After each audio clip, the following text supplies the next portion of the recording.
it was going to make a perfect spot for a house. There's a lot of really wonderful people that live here. And that's, there's a big part of me that the reason I moved to the Priest Lake is because of the friendships that were built. The Sacketts bought this property a few years ago, wanting to build on it a modest family home. And they got all the building permits that they needed from the local authorities, and they started work putting gravel on the site.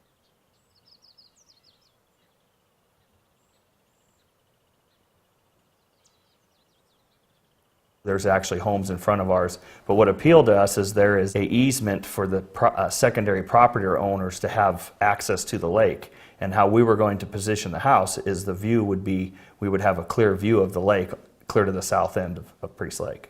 Well, naturally, we all have dreams, and it was exciting.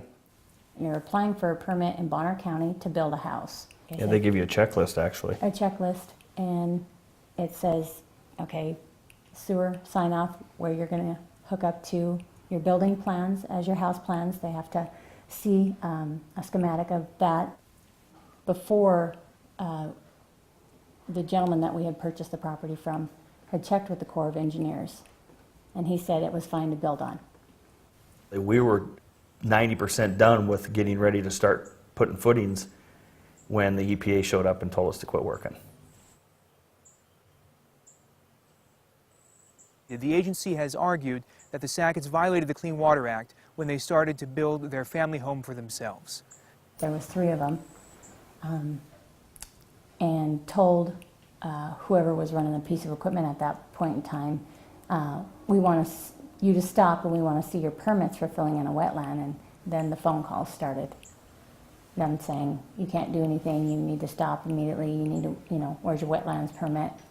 If you're building, if you buy a piece of property, you should know if it's in wetlands. So therefore, I started to do research, and I said, so how do I find this piece of property in the wetlands inventory? And she says, here's the coordinates.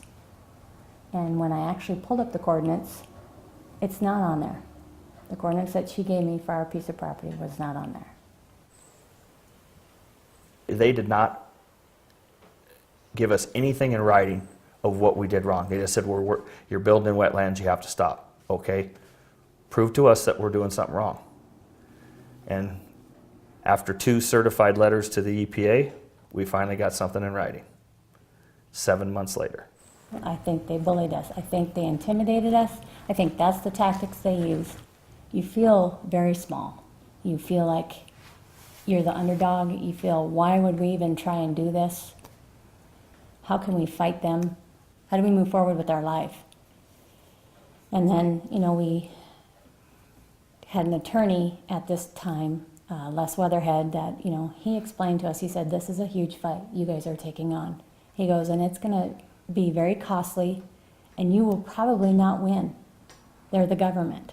The Sacketts, represented by PLF, filed a lawsuit in federal court demanding that they have an opportunity to prove that there are no wetlands on this property, that they can go ahead and build their home without EPA saying no.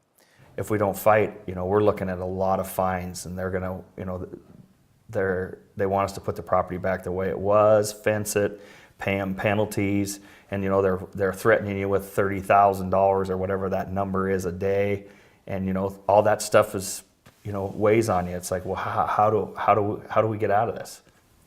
There will be nothing left of the company. There'll be jobs that are 40 jobs that will be lost. We didn't have the financial means to fight them, especially on a lot that's not worth enough money to fight that. The spring of 2008, when we found out the PLF was going to take our case on, I was grateful that it felt like somebody was actually in our corner now.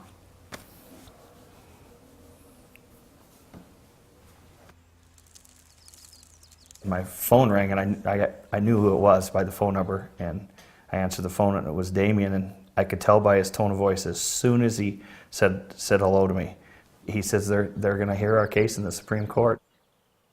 The Supreme Court has now decided to hear this case and to answer the fundamental question whether, when federal agents come onto your property, you have a right to your day in court, and you don't have to pay a king's ransom in order to get it. Man, we're so excited to tell my wife, but then on the other side, I wasn't excited to tell her, because we know that it's going to be a lot more to deal with, a lot more emotions and stress. If you know you're right, you stand up for what you believe in and always try hard to follow through. We just want to get on with our life and just live at Priest Lake and be happy.